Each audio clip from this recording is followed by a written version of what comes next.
उत्तर प्रदेश के मुख्यमंत्री आदित्यनाथ योगी आज राजसमंद क्षेत्र के दौरे पर रहे। उन्होंने राजसमंद क्षेत्र के विधानसभा क्षेत्र भीम में आयोजित भाजपा प्रत्याशी महिमा कुमारी के समर्थन में जनसभा को संबोधित किया।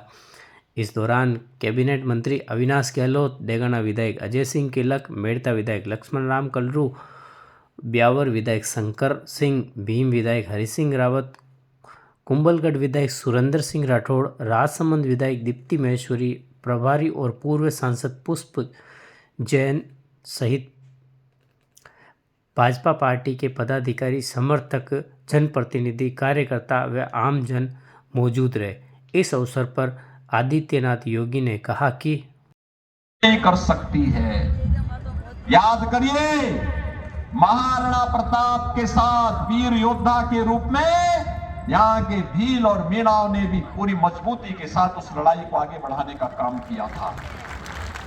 वही सम्मान उन्होंने इन सभी जातियों को दिया था और आज उसी विरासत को समेट करके आगे बढ़ाने का कार्य करने के लिए नाथद्वारा की जनता ने यहां पर पूरी मजबूती के साथ श्री विश्वराज सिंह जी मेवाड़ को अपना विधायक बना के भेजा है और मेवाड़ कुमारी यहां पर श्रीमती महिमा कुमारी मेवाड़ जी को आज भारतीय जनता पार्टी ने राजसमंद की इस प्रतिष्ठित लोकसभा सीट से अपना प्रत्याशी बना करके उतारा है। बहनों और भाइयों, मैं तो आप सबसे अपील करने के लिए आया हूं। पूरे देश के अंदर एक आवाज है। कल 102 सब बनारस के हैं, तो मुझे ऐसा लगा कि यहाँ पर एक छोटा सा बनारस आ गया है। बहुत धन्यवाद आप सबको।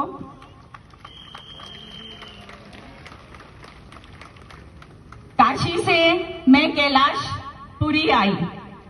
दोनों ही बहुत धार्मिक स्थल है, क्योंकि काशी विश्वनाथ जी हैं बनारस में। आपने देखा है कि मोदी जी और हमारे योगी जी ने उस मंदिर को इतना भव्य बना दिया है। तो मेरी वहां से यहाँ की यात्रा कभी मीठी थी, कभी कठिन थी, कभी आसान थी, तो कभी चुनौतीपूर्ण थी। मुझे मेरे परिवार ने मेरा पूरा साथ दिया और मैंने भी जो भी मेरे ऊपर जिम्मेदारियां थी मैंने अच्छी तरह निभाई। और मैं राजसमंद की जनता को यही विश्वास दिलाना चाहूंगी कि जैसे मैंने अपने परिवार के लिए जिम्मेदारियां उठाई हैं, वैसे ही मेरी कोशिश रहेगी मैं आपके लिए हमेशा खड़ी रहूं और जो भी मेरे द्वारा काम होगा मैं आपके लिए करूं। आगामी चुनाव सिर्फ चुनाव ही नहीं है, ये एक शुभ संकेत है। मोदी जी ने जो 10 साल की मेहनत की है उसका सफल बनाने के लिए, और जो उनका उद्देश्य है भारत को 2047 तक पूर्ण तरह से विकसित करने के लिए, उसके लिए ये चुनाव बहुत महत्वपूर्ण है और सब कड़ियां जुड़ेंगी और हम सबको साथ लेकर ये कड़ियां जुड़ेगी। मैं बोलना चाहूंगी राजसमंद के बारे में। यहाँ पर श्रीनाथ जी हैं, द्वारिकाधीश जी हैं, चारभुजा जी हैं, मीरा माँ है, महाराणा कुंभा है, महाराणा प्रताप, महाराणा राज सिंह जी और वीर तेजाजी महाराज। जहां देखें आपको दिखाई देगा भारत में राजसमंद का गौरव और ये इतिहास।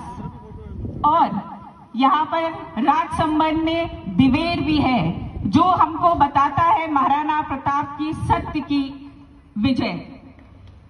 ये है हमारा इतिहास, राजसमंद का इतिहास। आस्था, वीरता, भक्ति, शिल्पकला यह सब राजसमंद में है और ये इतिहास हमारी पहचान है। और इसी इतिहास से प्रेरित होकर हमें जिम्मेदारी और ईमानदारी से प्रगति की ओर बढ़ना चाहिए। मुझसे सब ये पूछते हैं कि राजसमंद क्षेत्र बहुत ही लंबा है, तो मैं यही कहना चाहूंगी कि आप लोग चिंता मत करें। राजसमंद क्षेत्र में 8 विधायकगण हैं और 8 विधायकगण सब भारतीय जनता पार्टी के हैं। तो 8 विधायकगण और जब 9वीं मैं जुड़ जाऊंगी तो राजसमंद के विकास से तो कोई रोक ही नहीं सकता है। तो आप चिंता ना करें, हम सब मिलकर आपके लिए बहुत काम करेंगे और श्रेष्ठ काम करेंगे। अंत में मैं ये कहना चाहूंगी कि जैसे हमारे पूर्वज, चाहे बप्पा रावल हो, चाहे महाराणा कुंभा हो, महाराणा प्रताप हो, उन्होंने निस्वार्थ भाव से सबके लिए काम किया था और अपने देश के लिए अपने प्राण निछावर कर दिए थे। उसी तरह मैं भी आपके लिए हमेशा खड़ी रहूंगी और जितनी 3600 कौम है उनको मैं साथ लेकर चलूंगी और सबके लिए एक बराबर काम होगा। क्योंकि मैं जब निकली थी तो मैं शुरू से ही जड़ से जुड़ी हुई थी। आज इसी जड़ से जुड़ी थी, आप सबका प्रेम मिला और देखिए मैं आपके सामने खड़ी हूं। तो मेरी राजसमंद की जनता बहुत बहुत धन्यवाद। आप सब यहाँ